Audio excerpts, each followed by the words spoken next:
હવે આપણો આ જે છે સબ્જેક્ટ ઇલેક્ટ્રિકલ ઇન્સ્ટ્રુમેન્ટેશન, બરાબર, આપણા 3rd સેમેસ્ટર માટે એનો ઓવરવ્યૂ જે છે એ આપણે જોશું. સૌથી પહેલાં તો આપણે જાણી લઈએ કે ભાઈ આપણે આજે શું ભણવાના છીએ, બરાબર છે.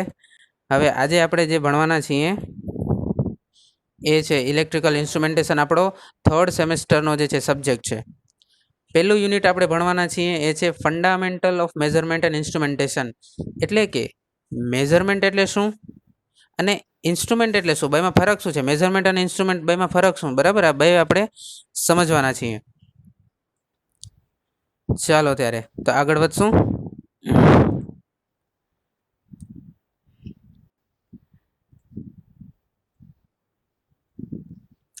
હવે ઓવરવ્યૂ એટલે કે આજે આપણે ભણવાના શું છીએ. સૌથી પહેલે તો કે મેઝરમેન્ટના પ્રકાર શું છે. સૌથી પહેલાં તો આપણે એ જોશું કે ભાઈ મેઝરમેન્ટ જે છે એ શું, બરાબર. ટાઈપ્સ ઓફ ઇન્સ્ટ્રુમેન્ટ, બરાબર. મેઝરમેન્ટ કરવા માટેના જે ઇન્સ્ટ્રુમેન્ટ છે એ કેટલા પ્રકારના હોય છે. હવે એ કામ કેવી રીતે કરે છે ઇન્સ્ટ્રુમેન્ટ, અને બીજું કે એ ઇન્સ્ટ્રુમેન્ટ કામ કરે છે તો કયા કયા ટોર્કના કારણે જે છે એ શું કામ કરે છે, બરાબર છે. ચાલો હવે જો સૌથી પહેલાં આપણે સમજશું કે ભાઈ મેઝરમેન્ટ એટલે શું, બરાબર. ચાલો તો આપણે આગળ જઈએ.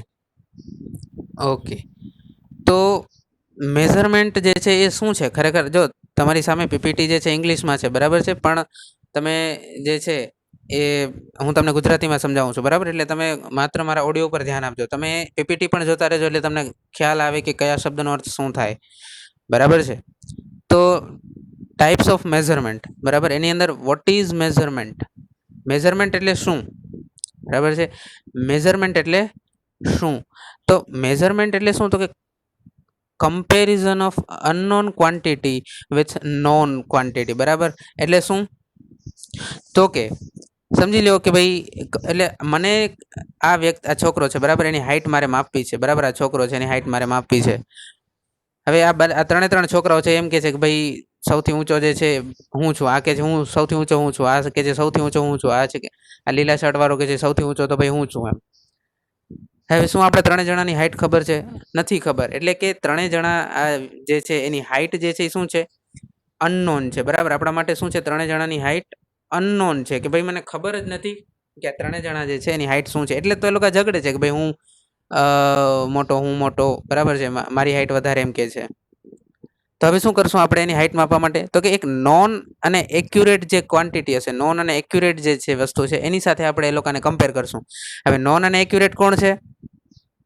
નોન અને એક્યુરેટ એટલે શું, તો કે જે મને ખબર છે.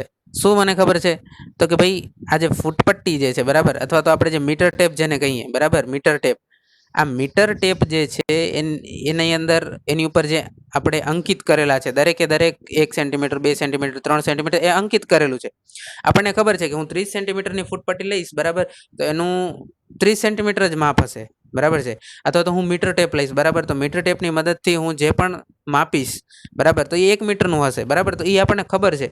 એટલે આપણે શું કરશું, આ જે મીટર ટેપ જે છે એની મદદથી આપણે આ ત્રણ જણાની શું કરશું, હાઈટ જે છે એ આપણે માપશું. ત્રણ જણાની હાઈટ માપશું અને પછી આપણે કહેશું કે ભાઈ તારી હાઈટ આટલી છે, આ તારી હાઈટ 1.2 મીટર છે, તારી હાઈટ 1.3 મીટર છે, બરાબર. આવી રીતના જે છે આપણે એની હાઈટ માપી શકીશું, બરાબર. એટલે શું કર્યું આપણે, તો કે ભાઈ જે વસ્તુ મને ખબર નથી એ વસ્તુ જે છે, જે વસ્તુ મને ખબર નથી એ જે વસ્તુ મને ખબર છે એની મદદથી મેં માપ્યું, બરાબર છે. એટલે કે આપણે કમ્પેરિઝન કર્યું કે ભાઈ ફૂટી મેં જે છે એ આની મીટર પટ્ટી જે છે મેં આની પાસે રાખી અને જોયું કે ભાઈ આ 1 મીટરનો છે, આ એની હાઈટ 1 મીટરની છે. આની હાઈટ કેટલી છે, તો કે ભાઈ આની હાઈટ જે છે 1 મીટરથી થોડી ઓછી છે. કેટલી છે તો એ આપણને ખબર પડી જાય, બરાબર, જ્યારે આપણે મીટર પટ્ટી એની પાસે રાખીએ તો. એટલે કે જે વસ્તુ મને ખબર નથી, આ છોકરાની હાઈટ મને ખબર નથી, એ હાઈટ મેં મીટર પટ્ટી જે મને ખબર છે એની સાથે મેં શું કર્યું, કમ્પેરિઝન કર્યું, બરાબર. તો મને ખબર પડી કે ભાઈ અચ્છા આની હાઈટ જે છે કેટલી છે, 1 મીટર છે, 1 મીટરથી ઓછી છે, એ વગેરે, બરાબર. એ આપણે સમજી શકીએ એમ છે. ઓકે, તો આ થયું મેઝરમેન્ટ. જે મને ખબર છે એ ક્વોન્ટિટી મને જે ખબર નથી એની સાથે કમ્પેરિઝન કરવું, બરાબર. એની સાથે મારે સરખામણી કરવી. કમ્પેરિઝન એટલે શું થાય, સરખામણી, બરાબર. ચલો હવે આપણે બીજું પણ ઉદાહરણ લઈ શકીએ કે ભાઈ વજન માપવું છે. આ કે છે કે ભાઈ હું સૌથી હલકો છું, બરાબર છે. આ કે છે સૌથી હલકો તો હું છું. સૌથી ઓછું વજન મારું છે એમ કે છે, બરાબર, ઝઘડે છે. ટૂંકમાં આપણે કહેવાનો અર્થ છે કે મને ખબર નથી એ વસ્તુ જે છે એ મારે જાણવી છે કે ભાઈ મારો વજન કેટલો છે. તો સમજી લે કે ભાઈ આપણે તો અત્યારે ડિજિટલ કાંટા આવી ગયા છે, બરાબર, કે તમે એની ઉપર ઊભા રહો, બરાબર, એટલે તમને સીધું અહીંયા આંકડામાં બતાડી દે કે ભાઈ તમે કેટલા કિલોના છો, 20 કિલો, 30 કિલો, 40 કિલો, બરાબર, એ તો આપણને ખબર છે. સમજી લો કે આપણે ભાઈ ત્રાજવું છે, બરાબર છે, થોડુંક આપણે લઈએ, બરાબર, તો ભાઈ ત્રાજવાની મદદથી માપવું છે,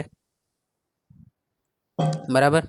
ભાઈ આ જે છે કાળા શર્ટવાળાને આપણે અહીંયા એક બાજુ બેસાડી દીધો, બરાબર, અને પછી આપણે શું કર્યું તો કે એક પછી એક વજનિયા આપણે આ બાજુ મૂકતા ગયા, બરાબર. જ્યાં સુધી આપણને એમ ખબર ના પડે કે ભાઈ આ ત્રાજવું બરાબર સમતોલનમાં આવી ગયું, ત્યાં સુધી આપણે શું કરશું, આ વજનિયા મૂકતા જશું, 5 કિલો, 10 કિલો, જે પણ આપણી પાસે અવેલેબલ હોય, બરાબર. તો જ્યાં સુધી આ ત્રાજવું જે છે એ સમતોલનમાં ન આવી જાય ત્યાં સુધી આપણે શું કરશું, વજનિયા મૂકતા જશું. તો આપણે આ એક રીતે શું કર્યું, સરખામણી કરીને એક બાજુ આખો આ જે છે કાળા શર્ટવાળા છોકરાને મૂકી દીધો અને બીજી બાજુ શું કરતા ગયા તો કે એક પછી એક વજનિયું મૂકતા ગયા, જ્યાં સુધી આ સમતોલનમાં ન આવ્યું ત્યાં સુધી આપણે મૂકતા ગયા. તો આ એક રીતનું શું છે, સરખામણી જ છે કે ભાઈ આ છોકરાનું વજન મને ખબર નથી પણ બીજી બાજુ મને ખબર છે એવા વજનિયા મૂકું છું, બરાબર. એટલે જે મને ખબર છે, બરાબર, જે વસ્તુ મને ખબર છે, વજનિયાનું વજન મને ખબર છે, એને હું શું કરું છું, આ છોકરા સાથે સરખામણી કરું છું કે જેથી મને શું ખબર પડે, આ છોકરાનું વજન ખબર પડે, બરાબર. તો આ જે છે એ વસ્તુ આપણે સમજવાની છે કે મેઝરમેન્ટ એટલે બીજું કંઈ નહીં, મને ખબર છે એ વસ્તુ મને ખબર નથી એ વસ્તુ સાથે હું સરખાવું છું. હાઇટ માપવી છે તો ફૂટપટ્ટી સાથે સરખાવું છું, વજન માપવું છે તો હું વજનિયા સાથે સરખાવું છું. તો આ વસ્તુ જે છે આપણે ખાસ ધ્યાનમાં રાખવાની છે કે મેઝરમેન્ટ એટલે આ, બરાબર. તો હવે આપણે પ્રશ્ન થાય કે ભાઈ મેઝરમેન્ટના કોઈ પ્રકાર છે કે કેમ, તો કે હા ચોક્કસ મેઝરમેન્ટ જે છે એના પ્રકાર છે, બરાબર. ડાયરેક્ટ મેઝરમેન્ટ અને ઇનડાયરેક્ટ મેઝરમેન્ટ. હવે આ એટલે શું, ડાયરેક્ટ અને ઇનડાયરેક્ટ મેઝરમેન્ટ એટલે શું, તો કે આપણે આગળ જોઈએ કે ભાઈ ડાયરેક્ટ અને ઇનડાયરેક્ટ મેઝરમેન્ટ એટલે શું, બરાબર. ચાલો, ડાયરેક્ટ મેઝરમેન્ટ એટલે શું, તો કે સૌથી પહેલા આપણે એ સમજીએ તો કે ભાઈ ડાયરેક્ટ મેઝરમેન્ટને આપણે સરળતાથી સમજીએ એવી રીતે શકીએ કે ભાઈ જે વસ્તુ મારે માપવી છે, બરાબર, જે વસ્તુ મારે માપવી છે, સમજી લો કે આ કંઈક એક વસ્તુ છે, બરાબર, એ નામની વસ્તુ છે, એની લંબાઈ મારે માપવી છે. તો હું શું કરીશ, હું ડાયરેક્ટ એની સામે ફૂટપટ્ટી મૂકી દઈશ, બરાબર, અને માપી લઈશ કે ભાઈ આ કંઈક 5 ફૂટની વસ્તુ છે અથવા 5 સેન્ટીમીટરની, જે પણ આપણે જાણવું હોય, બરાબર, જે પ્રમાણે એની લંબાઈ હોય. તો આ એ વસ્તુ જે છે એની લંબાઈ માપવા માટે મેં શું કર્યું તો કે મેં ડાયરેક્ટ ફૂટપટ્ટી એની પાસે જ મૂકી દીધી, ડાયરેક્ટ એની પાસે મેં ફૂટપટ્ટી મૂકી દીધી કે ભાઈ ખબર પડી ગઈ 5 ફૂટની આ વસ્તુ છે, બરાબર. આમાં ક્યાંય આપણે વચ્ચે બીજી એક નવી ક્વોન્ટિટી, બરાબર, એક નવી રાશિને આપણે નથી લઈ આવ્યા, બરાબર. એટલે સમજો કે ભાઈ મારે એ બીજી નવી રાશિ વચ્ચે નથી લઈ આવ્યા, એનો અર્થ શું, તો કે સમજો કે આ એ વસ્તુની મારે લંબાઈ માપવી છે તો શું પહેલાં એ વસ્તુની લંબાઈને હું કંઈક એનું વજન માપું છું, પછી વજનને હું ફૂટપટ્ટીના વજન સાથે સરખાવું છું અને પછી એની ઉપરથી હું લંબાઈ કાઢું છું, એવું કાંઈ કરીએ છીએ, એવું આપણે અષ્ટમ કાંઈ નથી કરતા. આપણે સિમ્પલી શું કરીએ છીએ તો કે એ વસ્તુ પાસે આપણે રાખીએ છીએ ફૂટપટ્ટી, બરાબર, અને ફૂટપટ્ટીની મદદથી તરત જ આપણને ખબર પડી જાય છે કે એ 5 ફૂટની કે 5 સેન્ટીમીટરની વસ્તુ છે. આ ડાયરેક્ટ થયું, બરાબર. એટલે શું, measuring exact the thing that you are looking to measure, એટલે કે ડાયરેક્ટ ફૂટપટ્ટી મૂકી દો અહીંયા અને તરત માપી લો, બરાબર, જોઈ લો કે ભાઈ આ કેટલા 5 ફૂટની વસ્તુ છે, સિમ્પલ. આ થયું ડાયરેક્ટ મેઝરમેન્ટ કે જેમાં તમારે અલગ અલગ રાશિમાં કંઈ કન્વર્ટ નથી કરવું પડતું, ડાયરેક્ટ લેન્થ માપવી છે તો ફૂટપટ્ટી મૂકી દો, વજન માપવું છે તો સીધા તમે ડિજિટલ વજન ઉપર વજન્યું છે, બરાબર, ડિજિટલ વજન કાંટો આવે છે તો તમે ડાયરેક્ટ એની ઉપર ઊભા રહી જાઓ, બરાબર. તો તમને શું મળે, તમને ડાયરેક્ટ વજન મળે, બરાબર છે. તો આ વસ્તુ છે. બીજું જે આવે છે એ છે ઇનડાયરેક્ટ મેઝરમેન્ટ, બરાબર. શું આવે છે, ઇનડાયરેક્ટ મેઝરમેન્ટ. હવે આનામાં શું થાય છે, જે પ્રમાણે આપણે ડાયરેક્ટમાં જોયું એનાથી તદ્દન ઊંધું થાય છે. ડાયરેક્ટમાં શું છે તો કે તરત જ ખબર પડી જાય કે ભાઈ આપણે જે લેન્થ માપી છે તો ફૂટપટ્ટી મૂકવું કે તરત જ ખબર પડી જાય કે ભાઈ આ આપણી લંબાઈ છે. પણ ઇનડાયરેક્ટ ક્વોન્ટિટી જે છે એનામાં એવું નથી. ઇનડાયરેક્ટમાં શું છે તો કે જે ક્વોન્ટિટી મારે માપવી છે ને એ પહેલે બીજી ક્વોન્ટિટી એટલે કે બીજી રાશિમાં આપણે એને કન્વર્ટ કરવી પડે, પછી જે છે એ આપણને ખબર પડે છે. જેમ કે ફોર એક્ઝામ્પલ, બરાબર, એક્ઝામ્પલથી આપણે સારામાં સારી રીતે સમજી શકીએ, કે સમજી લો મારે કરંટ માપવો છે, બરાબર. એક સર્કિટ છે, બરાબર, આ સર્કિટ છે, બરાબર. સર્કિટની અંદર મારે જે છે એ કરંટ માપવો છે. સર્કિટ છે બરાબર, આ રેઝિસ્ટન્સ છે, એની અંદરથી જે છે ઓકે શું કહે છે નેટવર્ક પ્રોબ્લેમ થાય છે. તો જો તમે નેટવર્ક પ્રોબ્લેમ થાય તો જો વિડીયો તો બંધ જ હશે બરાબર, વિડીયો ઓડિયો બંધ છે બરાબર. નેટવર્ક પ્રોબ્લેમ થતો હોય તો એક વખત નેટ બંધ કરીને શરૂ કરી દો બરાબર. નેટવર્ક પ્રોબ્લેમ થતો હોય તો નેટ બંધ કરીને ફરી પાછું શરૂ કરશો તો ફરી પાછું થઈ જશે. ઓકે ચાલો બરાબર છે, તો કંઈ પ્રોબ્લેમ નથી. નેટ એક વખત બંધ કરીને શરૂ કરી દો, થઈ જશે. ચલો તો આપણે ક્યાં હતા? ઓકે ઇનડાયરેક્ટ મેઝરમેન્ટમાં હતા બરાબર. આપણે મારે એક સર્કિટ છે બરાબર, એની અંદર કેટલો કરંટ પસાર થાય છે એ મારે માપવું છે બરાબર. અહીંયા મેં શું રાખી દીધું છે, અહીંયા મેં આ બેટરી છે બરાબર, અને એમાંથી કેટલો કરંટ પસાર થાય છે એ મારે માપવું છે. હવે માપવું શું છે આપણને? કરંટ. હંમેશા ધ્યાન રાખવાનું, માપવું શું છે આપણને? કરંટ માપવો છે. તો મેં અહીંયા મૂક્યું, અહીંયા એક એમીટર મૂક્યું બરાબર. એમીટર આપણને ડાયરેક્ટ કરંટ બતાડશે. સાચી વાત છે, 100% સાચી વાત છે. એમીટર ડાયરેક્ટ આપણને કરંટ બતાડશે. કાં તો આપણને ડિજિટલ મૂક્યો હશે તો આંકડા બતાડશે, નહીંતર આપણને પોઈન્ટરથી બતાડશે બરાબર. પણ શું ખરેખર જે કરંટ પસાર થાય છે સર્કિટમાંથી એ ડાયરેક્ટ જે છે એ આપણને દેખાય છે? શું ડાયરેક્ટ કરંટ આપણને એમીટર બતાડે છે? ના, એમીટર આપણને શું બતાડે છે ખબર છે? એ કરંટના કારણે જે ફોર્સ બરાબર, જે ટોર્ક પ્રોડ્યુસ થયો છે. જો તમે આ નીચે અહીંયા ડાયાગ્રામ મેં આપેલો છે બરાબર, આ જે આખો એક એમીટરનો મેં ડાયાગ્રામ નીચે મૂકેલો છે બરાબર, જેની ઉપર હું આ સર્કલ કરું છું બરાબર. અહીં શું થશે કે જે કરંટ જે છે એ અહીંયા જશે બરાબર, આ કોઇલની અંદર, અહીંયાથી કોઇલમાંથી જે બહાર નીકળશે કરંટ શું કરશે? એક ફોર્સ પ્રોડ્યુસ કરશે. ફોર્સ એટલે એક બળ જે છે એ જન્માવશે બળને. એ બળના કારણે શું થશે? આ પોઈન્ટર જે છે એ ડિફ્લેક્ટ થશે, પોઈન્ટર જે છે એ આગળ વધશે. પોઈન્ટર કેટલું આગળ વધશે સ્કેલ ઉપર? તો કે જેટલો ફોર્સ, જેટલું બળ એ કરંટે જે છે એ ઉત્પન્ન કર્યું હશે, જેટલું બળ કરંટે ઉત્પન્ન કર્યું હશે એટલું જ જે છે એ પોઈન્ટર આગળ વધશે. એનો મતલબ શું થયો? તો કે અહીં આપણે ડાયરેક્ટ કરંટ નથી માપતા, અહીં શું માપીએ છીએ? કરંટે જે બળ ઉત્પન્ન કર્યું છે એ માપીએ છીએ. એ પ્રમાણે આપણે પછી સ્કેલ જે છે આપણે એ પ્રમાણે બનાવ્યો હોય કે ભાઈ થોડોક જે છે બરાબર, થોડુંક આટલો અહીંયા સુધી પોઈન્ટર આગળ વધે તો એ 1 એમ્પિયર, એનાથી પણ થોડોક વધારે આગળ વધે તો એ કેટલું? 5 એમ્પિયર બરાબર. તો એ પ્રમાણે આપણે સ્કેલ માપ્યું હોય છે. પણ મૂળ વાત એ છે કે ડાયરેક્ટ આપણે કરંટ જે છે એ નથી માપતા, પણ આપણે શું કરીએ છીએ? પેલે કરંટે જે આઈ કરંટ છે, કરંટે શું કર્યું હશે સૌથી પહેલે? તો કે ફોર્સ પ્રોડ્યુસ કર્યું હશે. ફોર્સ બરાબર છે, ફોર્સ કયો અથવા તો તમે ટોર્ક કયો બરાબર. આપણે આગળ જોશું કે આ ફોર્સ અને ટોર્ક જે છે કેવી રીતે ઉત્પન્ન થાય છે બરાબર. આપણે આગળ જોશું, આમાં કંઈ ચિંતા હમણાં કરવા જેવી નથી. હમણાં ખાલી તમે સાંભળો કે કરંટ શું કરશે? તો કે કરંટ જે છે એ ફોર્સ અથવા તો ટોર્ક જે છે એ પ્રોડ્યુસ કરશે. એ ટોર્ક જે છે એ શું કરશે? તો કે આ જે પોઈન્ટર જે છે એને શું કરશે? આગળ વધારશે, ડિફ્લેક્ટ કરશે. અને એ ટોર્ક જે છે, ટોર્ક કે ફોર્સ, એના કારણે આપણને શું મળે છે? ટોર્ક કે ફોર્સના કારણે આપણને શું મળે છે? રીડિંગ મળે છે. એનો મતલબ શું થયો? તો કે અહીંયા ડાયરેક્ટ મેઝરમેન્ટ નથી બરાબર. ડાયરેક્ટ મેઝરમેન્ટ એટલે શું? આપણે જોયું હતું ડાયરેક્ટ મેઝરમેન્ટ શું હતું? તો કે તમને જે ક્વોન્ટિટી માપવી છે, જેમ કે લેન્થ માપવી છે, તો તમે જેવી ફૂટપટ્ટી રાખશો કે તરત તમને એ લેન્થ મળશે. પણ કરંટ કે વોલ્ટેજ જ્યારે તમે માપો ત્યારે એવું થતું નથી. શા માટે? કારણ કે કરંટ કે વોલ્ટેજ ડાયરેક્ટ માપી શકાતો નથી. તમારે કરંટ કે વોલ્ટેજને સૌથી પહેલે ફોર્સ કે ટોર્ક બરાબર, ફોર્સ અને ટોર્ક તમે એક જ કહી શકો. હમણાં સમજવા માટે તમે એમ કહી શકો કે ભાઈ એક જ છે.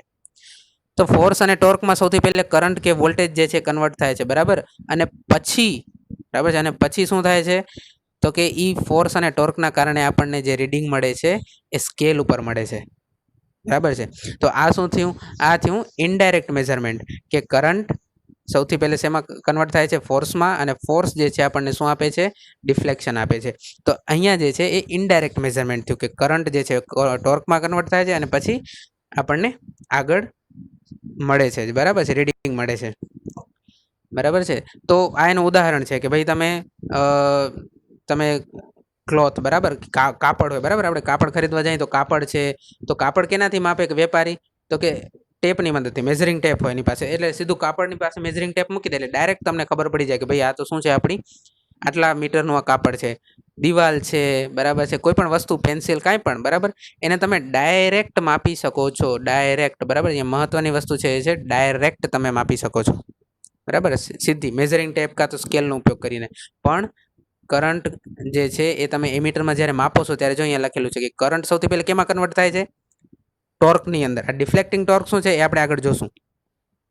કરંટ જે છે એ ટોર્કમાં કન્વર્ટ થાય છે અને ટોર્ક જે છે એ આપણને રીડિંગ આપે છે સ્કેલ પર, બરાબર છે. ટોર્ક આપણને સ્કેલ ઉપર રીડિંગ આપે છે. કેવી રીતના? તો કે ટોર્કના કારણે શું થાય છે? તો કે આ પોઈન્ટર હોય, ટોર્કના કારણે પોઈન્ટર આગળ ખસે છે અને આપણને ખબર પડે છે કે ભાઈ કેટલું આપણું રીડિંગ છે, બરાબર. તો આ વસ્તુ છે, બરાબર. આ સમજાઈ ગયું? બરાબર. આ તમને આટલું સમજાઈ ગયું હશે, બરાબર છે. ચાલો, ધોવા નરેશનો જે છે કે છે કે ભાઈ હું જોઈન નથી કરી શકતો, નેટવર્ક પ્રોબ્લેમ છે. ભાઈ નેટવર્ક પ્રોબ્લેમ હોય તો તમે રિફ્રેશ કરો, બરાબર. એવી રીતના તમે હાલ્યા જાઓ એ ના ચાલે. ધોવા નરેશ અત્યારે છે જ નહીં, બરાબર. નેટવર્ક પ્રોબ્લેમ તમે બહાનું ના આપી શકો. તમારે, મેં તમને સવારથી જ કીધું હતું, બરાબર, કે ભાઈ તમારે આ ક્લાસ છે તો તમારે હવે એવી રીતના સમજીને થોડુંક ચાલવું જોઈએ, બરાબર છે. આ બે કેવી રીતના તમે જોઈન છો? વિમલ જેપાર અને ઉત્તમ. ચાલો આપણે આગળ વધીએ, બરાબર છે. આપણે આગળ વધીએ, ચાલો.